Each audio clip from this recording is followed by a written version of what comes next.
Welcome to the Got Any Cows podcast. If you want to learn all you can about the beef cattle industry, this is the podcast for you. My name is Seth Christensen. My company has sent beef cattle genetics to 45 of the 50 states and 12 countries around the world. I've had the chance to learn from some of the best and brightest in the beef cattle industry, and I invite you to join me for those conversations here on the Got Any Cows podcast. I'm here today with my friend John Phillips from Queensland, Australia. John, would you introduce yourself for us a little, please? Yeah, thank you, Seth. I'm from central western Queensland, beef producer for about my whole entire life, really. Grew up in the beef industry. And over here to look at some bulls with Seth, and it's been an honour and a pleasure to be here. And I'm really grateful for it. I mean that. Yeah, I appreciate that. Yeah, it's terrific. It's, just to be able to look out the window, the view you got here, the cattle, the work you've done, it's a credit to you, man. And, appreciate that. Yeah, no, it's easy to say when it's true. So I appreciate you flying halfway around the world to be here, because it's such a huge amount of effort. I look at, for me, a lot of times, even a trip within the United States will daunt me or slow me down and say, I ought to go visit this part of the States or ought to visit there, and I don't get out as often as I should. So I do appreciate you making the trip. So how long a flight did you say it was coming in? 13 hours from Brisbane over to San Francisco. Okay. So, all right. Gotcha. It's not too bad. We learned to travel a lot of distance. Australia's pretty big.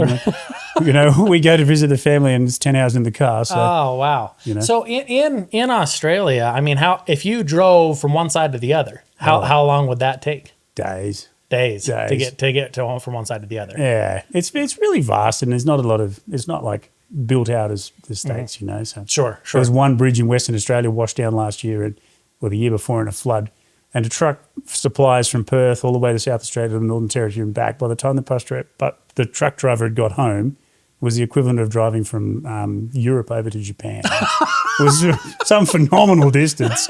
And even as Australians, you look at it and go, wow. But it's so big, there's 10 or 11 Americans to every one Australian, so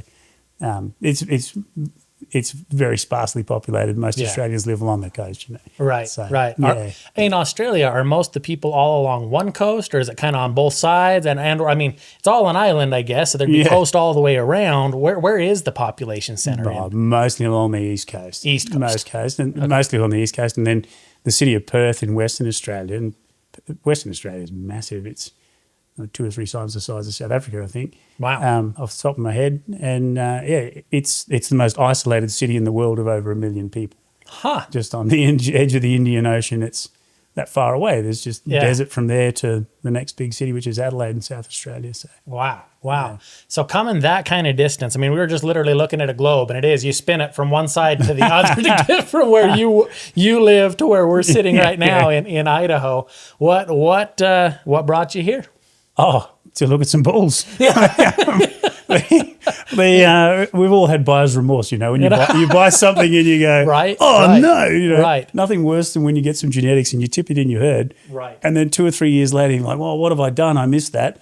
Oh, there's a little flaw there, So, that's, for me, buyer's remorse. There's no worse buyer's remorse that I've ever experienced, the bull buyer's remorse, than to go and find the wrong genetics, Right. So, and to be clear, you've not bought here yet. No. So no remorse on these yet. We're preventing buyer's remorse. Right, exactly. That's what we're doing. So one small airplane flight to me, and the opportunity to bring my daughter over and have a look around and see somewhere else in the world and see how other people live their lives and what they do, and even just for her to be able to see that, holy smokes, these cows can handle 40 degrees Celsius, 120 degrees almost, in well over 100 and Fahrenheit out on the edge of the desert in Dad's place, and then come over here and see Seth's in the snow, and they're just doing just fine, So it's that exposure, and it broadens your horizons, and it's it gives you another insight into how people do things, So. Oh yeah, well, and it's fun that you brought her. I look at that, the cattle at large, and all of what we do with them here, like the whole purpose of all of it.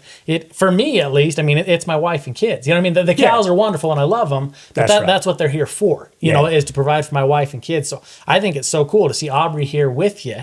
And say, hey, I've not been to Australia, and I'm 32. And here she is at 14, able to come and see something like that, and just the experience experience and the perspective, you know. That's right. And that's like you and I were talking earlier, you know, that's why I'm so excited to sit down and chat with you and record that, because it's so valuable to have such distinct perspectives, you know what I mean? Yeah. And not everyone's going to get a chance to fly around over to Australia, and I haven't yet either. I need to get over and visit.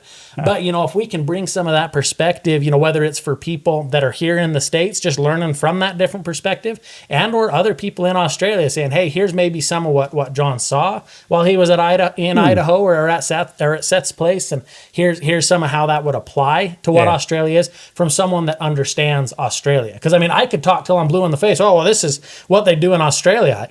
I don't know, you know, but you do, you know, and that's why I'm excited to have you here. Yeah, thank you. I appreciate that. It's a big industry. It's a vast industry. I can't speak for everyone in my industry for what we do. Of course, yep. Yeah, but for our application and for what we do, you know, it's satisfying yourself that, you know, hey, this fits, this works, this is a good product, this is what people want, you know, whether it's you know, be good for the animal, good for the consumer, and good for us as producers, for your family, you know. Yes. So, it's trying to tick the boxes, you know. So, you know, it's come all the way over here. And thank you for having us once again, to be able to go and have a look at something in the paddock, in high definition, real life. Right. And right, mate, there he is. He's going to come and sniff my hand now.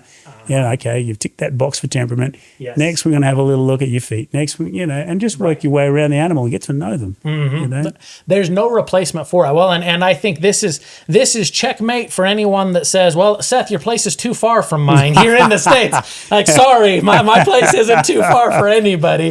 You know, everyone's welcome. And I so appreciate having you here, because there's no replacement for it. I mean, you and I were talking about it, looking at the bulls this morning, you know. You have a different understanding of what they are and how they'll fit your goals after today than you did before today. You know, and it's worth the trip. And so I guess if you would, John, kind of walk us through a little bit of what your operation, I guess, one, how your operation came to be, you know, the cattle that you have there and things like that. And just give us a feel for what it is today and where that came from, if you would, please. Yeah, thank you, Seth. There's a saying in Australia, have a go, right? Okay. And it means just have a shot at it and give someone a fair go. And my dad was a self-made man, and he did exactly that. You know, we started out as a young man. We had a property that was a lot of wild cattle. You know, and as a young man, I was galloping around on a horse trying to catch them. And then by the time I was a bit older, we had to first go and importing some genetics out of Africa. So he had a go at pretty much every breed he could get his hands on. We had a crossbred herd when I started out. And what were the breeds you brought in out of Africa, you were telling me? Well, we had, there was two breeds. So this was when I first was exposed to the genetic side of it, and AI and embryo transfer. There was one out of Kenya called a Baran, and another one out of Zimbabwe called a Tuli. One was a Sanger breed, one was a Bos Indicus breed. And, you know, the CSIRO at the time flew the embryos out of Africa over and met some cows in the Cocos Islands, south of India. So they flew dairy cows out of Perth, put them on the island, and proved that as part of that process that foot and mouth disease couldn't be transferred by an embryo. That was the early 90s, right? So that gave me some exposure to that as a young man. And then, of course, with the crossbreeding program, I remember riding along behind a mob of cows with my mum one day, laughing about how we'd never managed to breed a green one. You know, we'd come up with pretty much every other colour. No green yet. We hadn't bred a green one by that stage, you know, but there could be one out there in the bush. You never know. So, but yeah, that was, you know, for me, that gave me a lot of exposure and a lot of learning from that. And you learn from your mistakes, and you learn what's good and what's not, and what fits with what you do. So nowadays we sell our cattle. We're a grass-fed operation. No hormones, no antibiotics. It's very free range. You know, we don't have to lock our cattle up in the winter. The protein does drop off, and it is tougher in the winter, no doubt. Right. But it's not like here where things really, really winter bites so hard that you have to, you know, intervene and look after things. Right. So that's pretty much me as a business. So we fatten our bullocks up to send them, or steers. There's a 2.5, 3 year old animal. And what breeds you told me? Drought Master was one of them incorporated in that cow base. Some Santa Gertrudie. What else was in there in that cow base right now? Yeah, pretty much the composite of those with some Centerpole, and a little bit of what was the original Brahman cross herd, which we've phased out of. Still a touch of the older genetics that are still in there.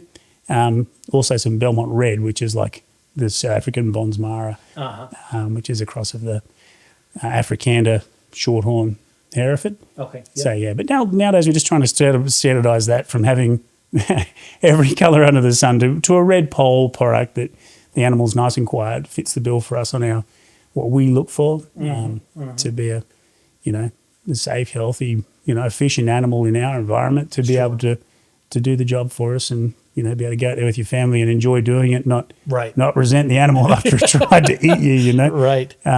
Yeah. So that's what we try to do. So you're taking that cow base, you're taking those, some Santa Gertrudis in there, some of those different composite breeds in there, red polled cattle at large, basically running them in a non-hormone type setting, free range type setting, keeping the cattle out.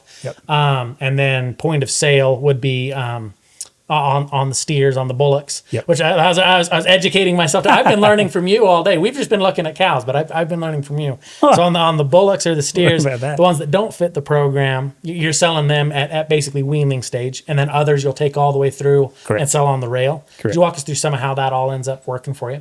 Oh, righty. Well, it's a lot of it for Australia is logistics. Sure. We have to transport them long distances to get them to a sale yards or to the meat works, to the abattoir. Okay. Most of those have to go, the better part of a day on a truck, 12 hours on a road train. Sure. And to get them through to the road trains, is that where it's 3 different trailers behind the one tractor? Up to as you get closer to the city, you got to start dropping off trailers and hooking them up to other prime movers. Okay. But out where we are, you can run 6 decks, which is 3 decks on the bottom and then 3 decks on top, and then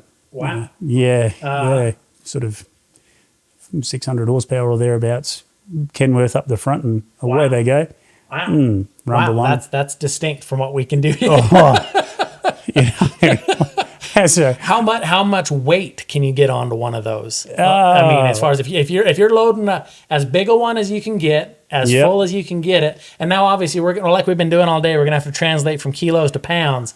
But how many kilos, I guess, can you get in if you're just stacking the biggest, baddest one you can to try to get it a long way? I'll have to do some maths quickly. I think it's about 12 ton to the deck. That's a metric ton. So 6 ton of pen, 10 600 kilo animals. Yeah, that'd be about right. Okay. Yeah. So, 6 12s. So it's 100 tons easy on the road. 100 metric tons. Yeah, that's right. For a 6-deck road train. So adds up. Right. Plus the truck, the prime mover would be 35 ton. Right. Yeah. Wow. Huh. So those round numbers, whatever. Sure. But there's a little bit of weight that's rolling down the road. Yeah, the trailers and the truck. Yeah, so there's a bit in it. Takes a lot to stop. I'd imagine. I'd imagine. Yeah. I don't know. The guys who do it long term, I don't know how they do it. You blow a steer tire off the road, you go. Right. There's nothing to do. No. Yeah. You don't want to get the speed wobbles in one of those things. No, not at all. Not at all. Bad enough getting the speed wobbles down your hill just here. So. Right. Yeah, I can only imagine towing that kind of weight. So normally the cattle are shipping finished then. They're grass finished at your place and they're leaving ready to go to the butcher unless they fell out of the program early, in which case you'd send them to a sale barn. That's right. Okay. Yeah, similar to what we do here. There's plenty of Australian producers that send them through as what we call a feeder steer, and around that 450 kilos or whatever that would be in pounds, 1,100, 1,200 pounds, and send Sounds them through. right to me. I don't. You can probably say about whatever you want. I'm trying to get it right. I should have done more homework for this set. I'm terrible. If I make you do conversions the entire time, you won't like me anymore. By the time we're done. Your editing guy will be like, we need to work on this. What have you done? So you're sending these cattle out, and then the buyer, you're selling them to the packer, who then sells the beef. Yeah, through an agent. Yeah, so they'll have a predetermined market that we want to meet the spec for, and a lot of that's sort of coming over this way at the moment. People. Yes. I understand why as a consumer you're looking for a clean green product or as best you can, and the environment we're in, it lends itself to that. Having said that, there's plenty of other Australian producers who take them through as what we call a feeder steer and lot feed them on grain on a 100-day program or thereabouts. Yeah. And then there's quite a lot of black Wagyu producers as well, and then in Northern Australia there's also the live export.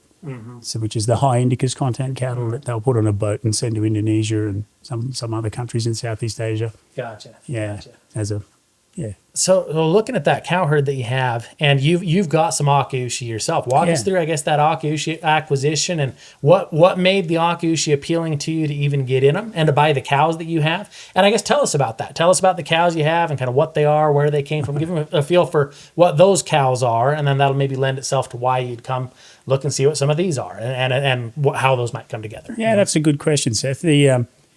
So it's been a long journey for me.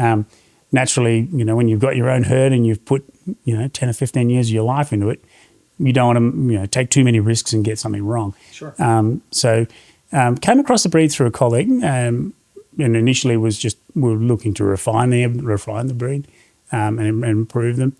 And then, came across a little group of crossbred bulls from a breeder in Australia, and picked up 4 first cross bulls. Mm-hmm. They're a centerpole cross bull. With a touch of shorthorn in them, actually. Yeah. And took them out, put them in what we call the mulga, which is an edible tree over in Australia. It's a type of acacia, right? The acacias in Africa, the elephants go and knock them down and eat them. There's one in Australia called the mulga tree, right? And look, dry cattle will do okay on it. Wet cattle will struggle. Okay. There's not a huge amount of protein in it. It's a bit hard for them to digest. Sure. But it's not the best country. But anyway, popped these bulls in there and thought, all right, let's see how they go. Yeah. And they stood up to it really well. I was surprised, pleasantly surprised. And then other things that we look for, obviously around temperament. Yes. Looking for a pole animal that these guys had their horns knocked off and their pH. The best dehorner you can ever buy is a pole bull. Absolutely. So, without question. Without question. It works a treat, doesn't it? Ask everyone outside that's ever had to dehorn one of these. Would you rather have us knock them off when we breed them or have you knock them off later? That's right. That's right. Yeah. I'm not getting any younger, Seth, and I'm certainly not getting any stronger. And I don't miss horns. Right. So pleasantly surprised with those animals. Put them through our commercial herd, and monitored their progress. And from there, was able to satisfy yourself that look, this fits, this works. Pleasantly surprised with how resilient the animals are. Yes. Flabbergasted or very surprised by how resilient the animals are to the conditions and to the parasites. And so from there, the opportunity came up to purchase a small herd, and Akaushi, they're small in Australia. There's not many of them. They're a fraction of the size of the herds over here. Mm-hmm. There aren't the people who have really championed them and made the breed succeed like Heartbrand have here in the States, and people like yourself that are really focusing on it and giving it the intensity. So there's some good producers in Australia that are scattered, but the herd numbers just aren't as established as they are over here. Right. So, so that's our little opportunity. So I'm still learning the breed, still getting to know them, very much from a commercial beef cattle operation background. And, looking forward to trying to add value and do more in the future, Seth, with the assistance of blokes like yourself. Of course, you bet. So with the cattle you've got now, you've got some of the cows that Simon Coates had back previously, a couple owners back. Correct. He bred them. Yeah, and then you that's own right. those cows now. So it's a privilege to have those. And that's a neat thing. I was going to say that's a portion of the cows that are here in the United States, or I guess that basically would have gone from Japan to the United States to Australia, and then at the time that Simon Coates had them, some of them came here to the United States, and so neat. I guess just neat to have that commonality in that sense, But a cool set of cows to work with that you've got those. Thank you, so and it's a privilege, So the challenge is now on me to make sure to keep that rolling along. Right. You bet. So good. Thanks for sharing that with me, Seth. I didn't realize that. It's a neat thing. It's a cool thing. And so looking at, so this morning, it's been a great day. It's one I've really genuinely enjoyed having here. And it's one of those, you never know, how a visit's going to go or how the cattle are going to be or the schedule's going to be or how stuff's going to go. And it's been a fun day and been fun to be down there. So we went to Hoffman AI this morning and we're down there. We saw the heavy duty bull, the PhD bull, the Maestro bull.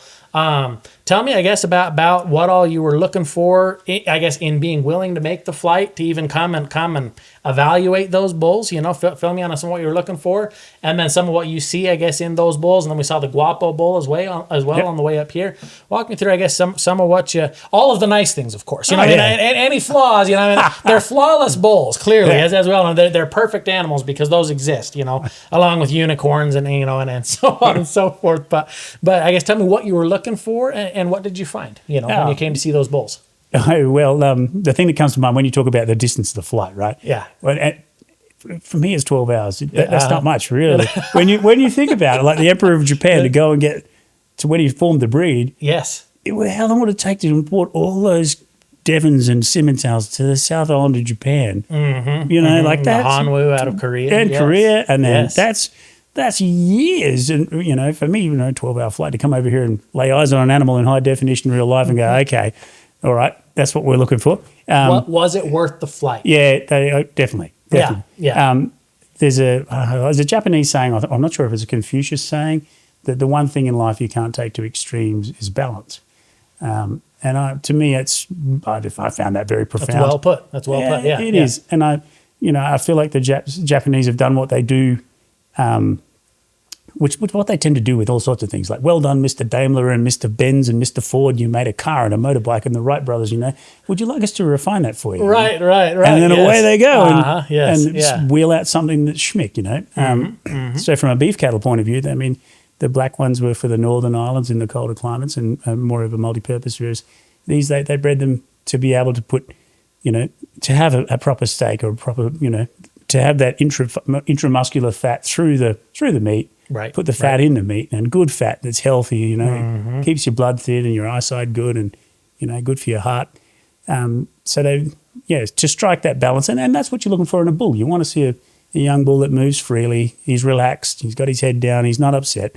We're pretty strict on those sort of policies. And, one, for safety, but two, it's stress-free for the animal. Of course. So the more, an animal that's less stressed is going to do better and fit in on your operation and work out how life works on your property a whole lot quicker. So that structural correctness, good sound feet, lay your eye over the animal and go, right, nice backline, moves freely, doesn't understep, he's balanced, he's got a hind quarter on him, well formed underneath, nice tight sheath and, mature as a fertile animal, and that's clearly obvious. Yeah. Those are the sort of things you look for.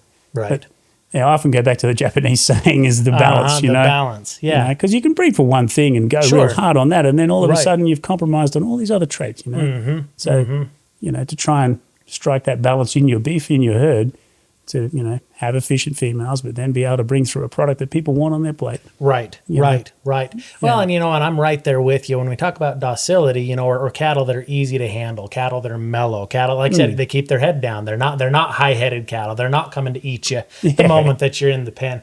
And there's so much value to that. I look at there's a million different traits that a person can chase as you're breeding cattle, and all these different ways we can evaluate them and different things we can pursue. But I look at it, again, coming back around to family, and you talk about, your daughter and your family and how you don't want to be chased all over the bush, That's right. And I don't want to be chased even if I don't live, in the bush.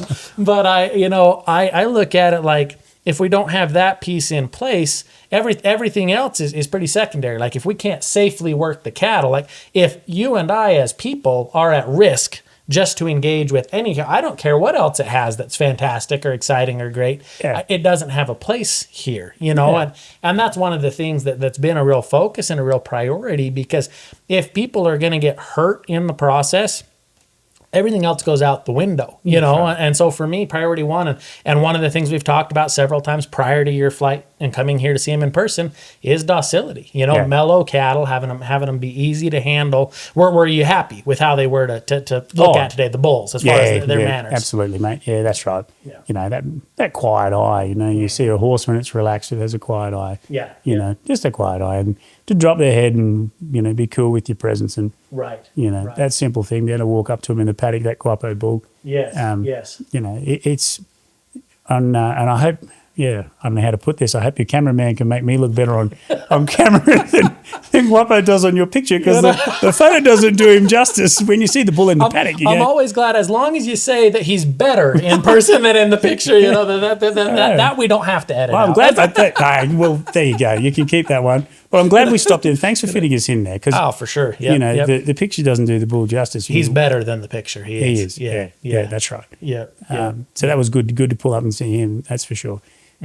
Yeah. So Yeah. Any thoughts in particular? I mean, for us, when I look at the heavy duty bull specifically, I mean, the manners are right. Yep. And then for us, second, behind that is fertility. I mean, you were just talking about structure, and making sure these cattle can move well, that they have decent feet, that they're able to travel, that they're able to cover country, be resilient, be problem-free cattle. It's another one of those things where it's like, obviously we want that great steak, and we've just been looking at some great steak, but we don't want to sacrifice everything else to get there. Like the cattle have to be safe to be around. The cattle have to be able to cover the country. The cattle have to be able to breed. Yeah. We talked about cattle calving unassisted. That's right. You know what I mean? And what a huge deal it is that they calve unassisted. And that's demanded here. I mean, I have pulled enough calves historically in my life. I have pulled enough calves to say, I don't want to do any more. That's right. And so I look at it like another one of those things where if we can make these animals easy to handle, easy to breed, easy to calve, get them to gain at a decent clip, get them to marble, and then do all the above for as many years as possible. I mean, as simple as that sounds, that's a lifetime's work, to try to get the cattle to do that. That's right. Yeah, that's exactly right. But what are your thoughts? I mean, do you feel like, I guess, within those bulls we saw, are you comfortable incorporating any of them in Australia? Yeah, for sure. Probably be looking to get a little bit of all three. Yeah, that's right. Just spread these things around. And sure. One of the things I learned from when we brought those cattle in out of Africa when I was only a young man was, no one went and had a look at them in the flesh from a beef producer point of view. Right. And that's where some mistakes were made. Yeah. So to go and lay eye on the animal before there's something put in a frozen tank and sent to you, to be able to go, right, I know what I'm going to get. Right. And be able to predict and work for that. So that's critical, Oh, yeah. Yeah. Well, the last thing we'd want to do is get a whole pile of semen put up on these bulls, send it halfway around the world, have you put all this time and effort and money into putting it into cows, and then have the calves get here, and now you've got buyer's remorse on what you got here. You know what I mean? That's right. It is what we're doing. It is preventing buyer's remorse for you to be here, and you understand what these cattle are and how to use them and where the best applications are and what the right fit is and what the appropriate application for these cattle is. And I don't think there's a replacement for that. I talk to a lot of people, and obviously I'm always happy to answer anyone's questions. Anyone that calls, I'm happy to answer their questions. Anyone that's only able to watch the podcast or engage with us in this format, I'm happy to help, share all the information I can. And that's wonderful, but there's no replacement for being there in person. You know what I mean? Everyone I've ever had the chance to be with in person. I mean, we've had people here, in this spot from a series of different countries all over the United States. And there's never been a time where people say, oh, well, I sure wish I hadn't seen them in person. You know what I mean? Like that's never been the case. It is so worth taking the time, spending the money, get on the flight, you know what I mean? Go see the cattle to know what they are. And then we're lucky today. I mean, we even got to see them post-harvest. I mean, tell us, what did you think of the... Yeah. We just got here from the butcher. So you and I spent the morning together at Hoffman AI. We saw the live bulls there, saw Maestro Heavy Duty and PhD, saw Guapo in the pasture, came here, ate some Akaushi beef. I guess... Let's start with that. How was lunch? Was it any good? I mean, don't tell people it was bad. This is the part where you say it was great. How was lunch? Was it okay? Terrific, mate. Thank you. That was good. It was good to see how you prepared it versus, Aubrey and I got to have a steak at a traditional steakhouse. We served an Akaushi beef over in when we flew in on the way here, and they prepared it differently. Right, of course, yeah. So we tried a dry aged one, we tried a traditional steak, we tried the way you've cooked. All of them, none of them let you down, Right. And that's what you want to be, because we as producers want to put a good steak on the plate for our consumers, don't we? So. Absolutely. Yeah. Oh, and it's fun for me. So I guess I'll tell people just so they understand, I guess, what we did for lunch, because it's kind of like anything. And the more times you do whatever, you kind of evolve how it is we go about it. So whenever we do a lunch here, we get a series of cuts and we cook them there in the sous vide. And then we'll go through each of those cuts and everybody can try a portion of a series of different cuts. And that sous vide, it just kind of idiot proofs the cook process, which is important for me. I need all the help I can get, but to be able to cook it in that sous vide so it's a perfect medium, right, when it comes out. Nothing's overdone, nothing's underdone. You can cook it straight from frozen. It's hot and ready when you come in. Like it's a fun thing. Now it's different, you know what I mean? And there are differences between, everything changes what a beef eating experience is. How the animals are bred changes the beef eating experience. How they're fed changes that eating experience. How they're processed, how they're cooked, how they're seasoned. All those things change the beef eating experience. And I think sometimes, I mentioned to you while we were eating lunch that there's a lot of people that I think have in their head that if it's not exactly the way the Japanese would do it, that it can't be right. And I understand that, obviously appreciate and respect all of what the Japanese have done, in developing these incredible cattle.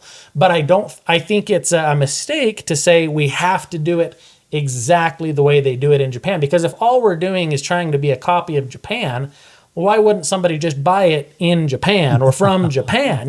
I think it's fun and unique and educational for each ranch to kind of develop, hey, this is how we're going to breed these things.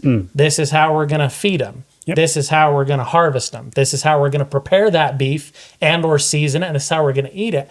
And so even though obviously like what you and I just enjoyed together for lunch isn't even kind of the same as the experience you'd have had in Japan or the same as the experience you had in San Francisco, it is unique to here. You know what I mean? And that eating experience defines, okay, this is how we bred them. Mm-hmm. This is how we fed them. And we've tested with different feeding protocols. We've tested with different ways of cooking. We've tested with different ways of presenting the beef. But it's fun for me to be able to share that with people that are here and say, hey, here's a series of different cuts. They all came through the sous vide. This beef was frozen this morning. Yeah. There's not been any, magical culinary wizardry going on. Like I took it from the freezer. I put it in this sous vide and then we enjoy it. And I'm not saying it's the right way by any means. I don't expect anyone to copy what we do here, but I am happy with the fact it's unique or distinct. Like when you go a million other places, they'll all have their great and terrible things and different things, and you'll do it different at your ranch than what I do at mine.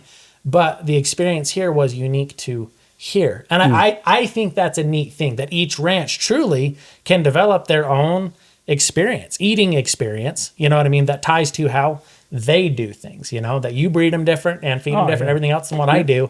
And I look for it. I need to reverse that flight and come around the other side of the planet and see how you breed them, feed them, and cook them, and enjoy that experience for what it is, instead of both of us trying to be, I guess, just copycats, of what Japan does, to put it that way, And well, to follow on from that, I did have the privilege of going to Japan and having a look at how they do it. And again, I feel like with the Akaushi, they've tried to get the balance right. The balance of the intramuscular fat with the meat, so it's actually a steak with some lovely melted fat through it, rather than the really, the high end Wagyu with a lot more fat in it compared to the meat proteins. But the way the Japanese tend to eat it is to sear it on a hot plate, a very thin sliver.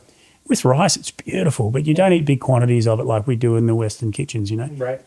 So it's a different market. So we can't be trying to do it just like them because they eat it differently. Right. And pretty much everyone's kitchen's different. Hey, so whether you do it your way or whether, I do it my way, what we want to do as producers is have a product that someone's going to enjoy cooking and enjoy eating, regardless of how they do it. Oh, yeah.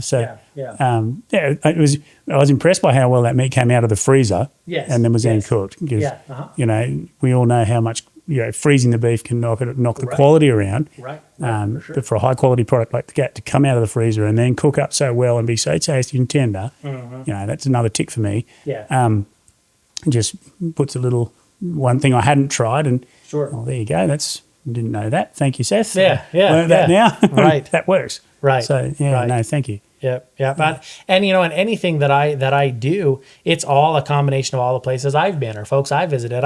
I had never seen a sous vide until I was at Earl and Annette Rose in Arkansas, and they were kind enough to host me for an evening, and we were talking about cooking steak, and I was telling them what a hard time I was having with trying to get it to finish right, and they said, "Oh, these are the way to do it. If you're going to cook Wagyu beef or Akaushi beef, this is the way to do it."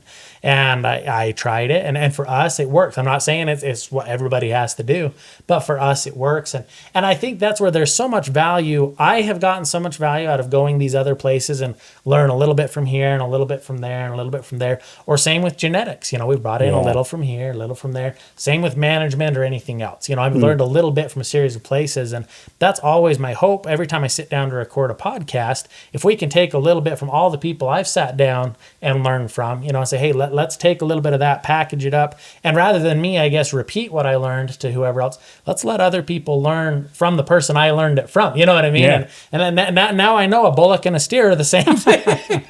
One's just a bit older. That's learning things every day, and it's fun, for me to have a chance to learn in that setting. And that's what was so fun for me, where we just came from. You and I were just at the butcher, so we went from Hoffman to the pasture to here and ate lunch, and then we went over to the butcher and we're processing a full blood steer that just came through, and we've been testing different lengths of finish periods. So we've done everything from no corn at all to a short fed one. The 100-day finish is what you and I ate for lunch, and then we were just at the butcher with a 300-day finish that we were testing there. And I guess tell us about your experience there, John. What did you think of being over there? What did you learn? Well, firstly, hats off to you for not losing sight of your product. Sure, that impressed me a lot, And I was saying to the butcher up there that where I grew up in, and it used to be a big wool area. And right, yeah. The story about the sheep. Please share that. There used to be a floor price. So if you had, you could basically sell your product for a minimum price. So people weren't. What eventually happened over time is people started to lose sight of their product, and then as polyester and nylon and other things to keep you warm came along to replace wool, right? Suddenly there was a backlog of the product and the market collapsed. And a lot of the producers, had sort of lost sight of what they were producing. The finished product. Of the finished product. What does the consumer get? Spot on, you know, exactly. And we as producers, it's great to see someone who's going to take that animal out of the paddock. I bred it. He fed it, the guy who butchered it fed it. That's even better. Yeah. The guy who was going to butcher it, he fed the animal. So he knows that animal. Right. He fed the animal, then he butchers the animal. Yep. And then you can look at it on the plate and go, right, now what do we get right? Mm-hmm. What can we do differently? Yes. What do we learn from the last one versus this one? Yeah. That's terrific. That's where it's at. I was really impressed to see that.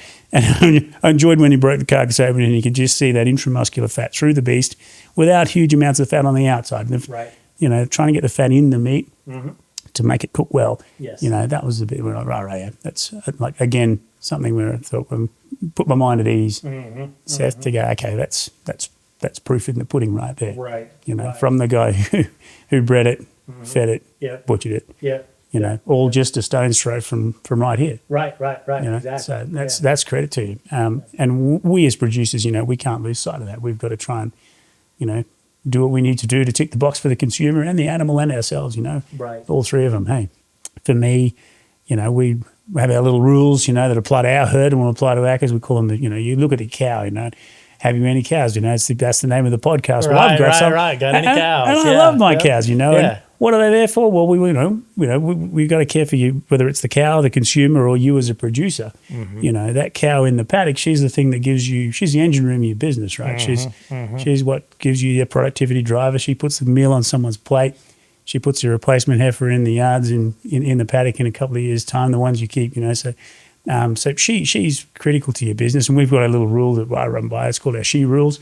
So you got to have a safe, healthy animal that's efficient in their environment that they're in. You know what I mean? Okay. So safe, healthy animal in the environment they're in. Yeah, she rule. I like that. Well, that's the rule I come up with, and I like it. Yeah. And the E at the end, whether it's an efficiency or an So with the safety side of it, it's having a nice docile animal that's low stress, and whether that's for you for the animal or for you. As the person who deals with them, that's a relaxed, docile sort of animal, and obviously the horns plays into that. Being able to safely have a calf in the paddock and be able to go look after that little animal and then that feeds into the horn. It's safer not having that. It's better for the animal. It just is. It's one of those. I have not found anyone yet that says, you know what, I'd really like to spend my day doing is dehorning cattle. And I've never seen an animal that just got dehorned that looks like, boy, I wish you had. I'm sure glad you just dehorned me. It is. If you can save that job, we're saving time. We're saving labor. We're saving stress on the cattle. We're saving potential for infection on the cattle. We're saving the fact that it does set them back to dehorn them. It takes them a minute to get going and gaining again, and I don't like it. The cattle don't like it. There's really not any reason to do it if we don't absolutely have to. Right. And so I sure prefer to take the horns off at breeding time. I'm pretty sure you would have. I've never heard of a bull buyer complaining that you know, the bull Complain knocked that the he's horns pulled. off the cats. He saved me this job. You know what I mean? That rascal. You know. I'm yet to get out of bed one day and go, I want to go do some dehorning. No. Boy, I hope I get to dehorn some today. Yeah, That's it's right. not been on my short list No, either. no, that's right. I'm sure it's not on the animals either. No, You know, so, and the consumer doesn't want it. They want animals to have a stress-free life, you know, safe and healthy life, you know. So, yeah. So, that, you know, those are the things you sort of look for. And then you look for an animal that's going to be a healthy animal in the environment it's in, you know. So, and the health, I suppose, the other aspect of that is for the consumer, and for you as a producer, it's not causing you stress, you know, and for the consumer, it's a healthy product on their plate, you know. So the animal doesn't need to be looked after. It doesn't need, you know, the supplements that, you know, or antibiotics or hormones or what have you to produce the product. You know, you just want a clean, as green as possible, healthy animal. That's, you know, the last one on the list is, you know, the E is being efficient, and, you know, your cows aren't too big. You know, they're putting calves on the ground as quickly as they can. They're doing it efficiently. And they're, you know, wasting feed, keep them going. Those are the sort of things that we sort of look for. Well, I personally look for. Everyone has their own opinion on how they like to do things. Oh, sure. And I found that's worked well for me. But for other people who watch this, they might think quite differently. I do love the Japanese saying about, you know, you can't take balance to extremes. And that's, to me, the sort of thing you look for in your herd. You don't want to be chasing one trait and compromising on others. Right. You sort of want to work on those things and to find the balance to be able to tick the boxes for me. And I felt those bulls down there, they did that for our application. Right. To move along. I do like the look of that, the heavy duty bull. I can see the heavy duty bull. I can see why you like him. About. I can see why you like him. Be good to see him when he's a full grown animal. He's gonna be fun. Yeah. He's gonna be fun. Yeah, that's right. We'll have to have you come back. Another short 13-hour flight, you'll come back. Just duck over and check on some projects. I see you had a couple more poly ones down the hill. Yes. I say you'll need to come see them too. You know? Yeah. We've got some exciting stuff coming. Good. Well done. That's Thank you. Credit Appreciate to you. that. Appreciate that. Yep. And, you know, and I agree with you. When we look at, you know, we had talked about some of these different breeds of cattle, or truthfully, even just different cattle within breeds. And in some cases, we've got animals that are super producer friendly. You know, they're great cows, they're functional, they're easy to handle, you know, they're great to work with, but they kind of leave us short when it comes time to harvest them or time to eat them. You know, you talked about the floor price in the sheep and maybe kind of losing sight of that end product. It's like, well, the cow's great, but if no one wants the beef, like, what are we doing? And conversely, if we get clear over to the opposite end of that spectrum, we say, well, this is a wonderful eating experience, but these cows are going to require C-sections, and they are going to grow slow, and they're going to eat you out of house and home, and it just isn't going to be economical to produce them, and the cows aren't going to last, and they're not going to breed, and they're dangerous to be around. That doesn't work either, you know, and I think truthfully that's what brought me to Akaushi, and what keeps me in Akaushi is that I can see in these cattle, we can have animals that are easy to handle, easy to breed, easy to calve, quick gaining, beautiful on the rail. We just saw one there, and that'll last. You know, there is the potential to do that in this breed, and an exciting thing for me, you know, to say like, I don't have to be just a good cow or just a good steak. We can have a good cow produce a good steak with what the Akaushi cattle bring to the table. And that's the challenge for us, is to get the consumer to see that not only that, these producers like growing these things because they're a good product, but this is good on the plate, and this is something on the restaurant that stands out as being different, you know, because familiarity breeds contempt. You know, an Angus steak is a good steak. Oh, for sure. Yeah. An Akaushi steak, for many people now, are starting to say, hey, a Wagyu steak is starting to say that it's a bit too fatty on the fatty side. Sure. To be able to tick the box in the middle with something different and maybe a little bit novel that people are prepared to try, if you can get them to try it, then I'm pretty confident most people will stick to it. Yes. Because it is a good product. It is good eating. It's ruined us. We can't eat anything else anymore. I love your one you said about how you put some Angus in the freezer and didn't tell your wife, and then she's like, hey, what's this? Something's not right here. Right. Well, it was. I mean, I'd had Akaushi in. We'd gotten used to it, and it's a wonderful flavor. It's a sweet flavor and just wonderful beef, even the ground beef, you know, and just like I told you there, you know, I threw some Angus in, same packages, everything looked the same, ground beef. And I mean, Angus is great ground beef. I am an Angus breeder, you know, and I grew up pretty well, anything would do, but I didn't say anything at all. And Haley threw some of that into a casserole. And so not even something that was without seasoning. I mean, it's got a million other things to mask the flavor. And she took one bite and she said, this this isn't Akaushi, is it? No, it's not. So we're meat snobs now. We're ruined. But I do look at, I look at the success of Angus as a breed in the United States. And a large part of that is driven by the Certified Angus Beef Program, which is a stringent set of quality specs that says, hey, this is going to be a quality steak every time. And then the consumer, associates quality with Angus, and all of a sudden that buy signal or that demand feeds the whole way back through to where the bulk of the American Angus cow or the American cow herd period is Angus, or at least black-hided, to be able to fit that program. And that's what I look at when it comes to what'll build the demand for the cattle is the demand for the beef. If people don't want the beef, who cares how great the cattle were or what you did with the cattle or whatever else? There has to be call for the beef. And to your point that you mentioned, I think it is, Akaushi beef is still similar enough. It's still beef. Yeah. It's still a steak. It's not a slab of butter. It's not something so far off in left field that it's like, what even is this? It's like, it's still a steak. You can still enjoy a nice ribeye. But it is a cut above, the health benefits are above and beyond other options for beef. The flavor is above and beyond other options for beef. The fat melting point is lower. I mean, it looks different. It literally is different when you touch it. It'll start to melt right there in your hand. It is different when you cook it. It is different when you smell it. It is different when you eat it. It is definitively a different product, but still similar enough that we don't need to eat it a sliver at a time on a hot plate. Yep. And I think that's, like I said, I wish all the best to all of my friends still in Angus, any of them in Black Wagyu. There's a space for all of those things. But for what we're doing here, Akaushi's what's in the freezer, So the experience today over at when we were cutting up that steer, which I was glad that happened to work that way. I can't promise that to everyone that visits, but if you fly halfway around the country, we're gonna pull out all the stops.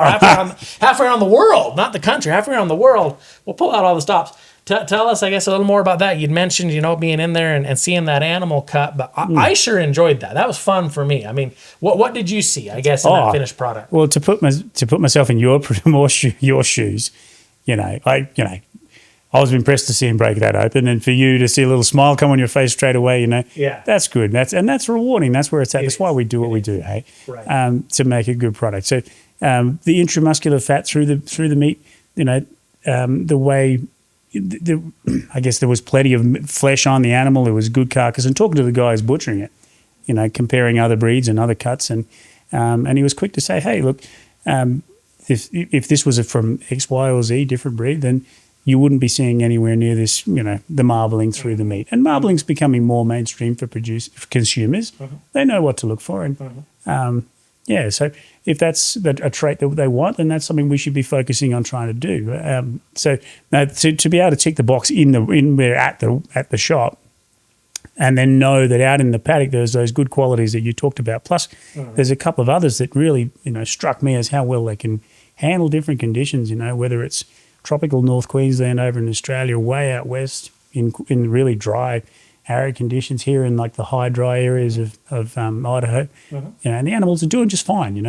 A lot of Australians overlook the fact or are unaware that the South Island Japan is level with Texas. It's we all think it's very different to that, but that's not true.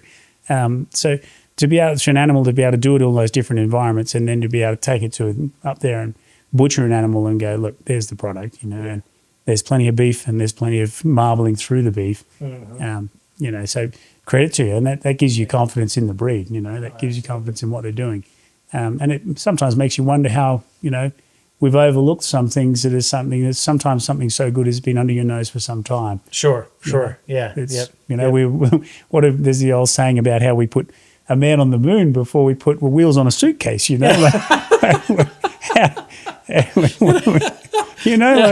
feel like it's a little bit like that. Watching them walking past the window out there, you think, that's kind of like this, like we overlooked something under our nose there, didn't we, really? Yeah. And it's fun for me to be there with you, because it does. We were talking about, it kind of closes that data loop. We're sitting there looking at the final finished product that I'll consume it, friends and family will consume it, people that visit will consume it, the finished product is what's right in front of us. And I can take that information as to, how does this relate to what we fed it, or for how long, or how we presented it, but then how we bred it, and going all the way back to, you and I just got back in from AI and a cow. We've seen the whole life cycle today. Between we've been down where the bulls are collected, we've put semen in a cow, and we have seen the finished steak on the plate. That's right. But connecting all those points is what lets us make these animals actually better. Not just the pedigree said they should be better, not just the numbers said they should be better, but no, they've actually been measured at every phase to see, are they or are they not mellow? Like, we've been there, we've checked the box. Do they or do they not move out free to where, hey, yeah, they could get bred out on big country? Yeah, they've checked that box. What did the steak look like on the plate there? They've checked that box. I've got cows out here, and we'll go through some more cows tomorrow, teenage cows that are lasting. They've checked that box. And then even just the gainability, some of these cattle, that heavy duty bull weaned at 738 pounds, which I don't know what that is in kilos, but it's a lot. It is. And, to say they did it, and this is exactly the animal that did it. And no animal's perfect. Every animal's we've still got work to do, and that's hopefully, the good Lord willing, that's the next 50 years for me is keep making the next one better. But it's exciting for me to be here with you, with someone from the opposite side of the planet, and say, like, hey, this is what we've done here. This is what we've learned here. And this is how I think it can bring value back to you, to your family, to your ranch, to your cattle station in Australia. And I can feel confident that what we send is going to do good things for you. I think that's a neat thing to be able to look at it there. Is there anything else in particular, John, that you'd like to share as we close or wrap up, or any thoughts from what you've seen today and what we've talked about and all the good conversations we've had? I've enjoyed talking to you, Seth, that's for sure. It's hard to put into words. It's a lot to take in one day, and I'm sure I'll drive away and I should have meant to ask Seth this. I didn't look at that. Sure.